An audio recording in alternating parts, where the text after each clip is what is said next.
mataqaanaa sababta soomaalida ay foodo u wada tahay tusaale sportska waa foodo siyaasadda waa foodo warbaahinta waa foodo bulshadii kale waa foodo oo wiili gabar hadday isguursadaan ama nin inaga isguursadaan waa lacaynayaa shiiqi waa lacaynayaa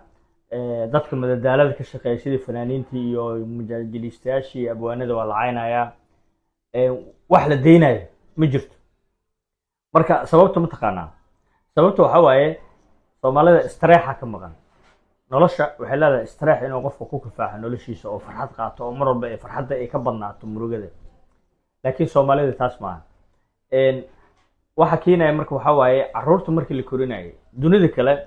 cunuga markii la dhedhelsiinayo shukulaataa inta laga marinayaa biyo ku qabaysanaa ku ciyaarayaa banooni u ciyaarayaa maanta dhan laakiin soomaalida kaartunkoo kale waxaa la dhahaa kartuunkoo kale waxaa la dhahaa jini jini marka cunuga jini iyadoo loo sheegay wuxuu fiirsanaa tv-ga ama meesha kale oo ka fiirsan lahaa sheekooyinka ciyaalka looga sheekeynayo waxaa waaye sheekooyin oo cabsi u badan oo tusaale ahaan dhegdheer iyo bahalaa qof cunay iyo libaax iyo waxaasaa looga sheekeynayo marka la rabo in aqligiisa lala hadlo waxaa looga sheekeynayaa maxaa la yidhahdaa sheekadii oo dawacada iyo maxaa la yidhahdaa yaxaaska dawaca waxay carabka ka sasabatay yaxaas badda hadduu aado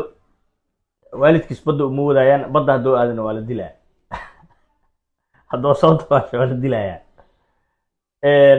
qof hadday isdagaalaan haddoo ka adkaado oo qof wiil ficiisa oo soo garaaco oo kale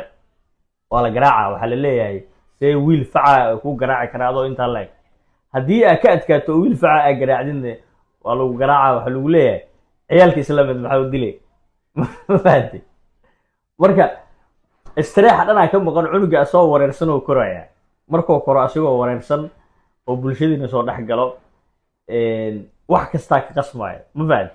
marka dhibaatada meel kale maana koriinshada naga haysataa waxaan rajeynaa dhalinyarada hadda joogta inay ciyaalka si fiican oo farxada u korayaan assalaamu calaykum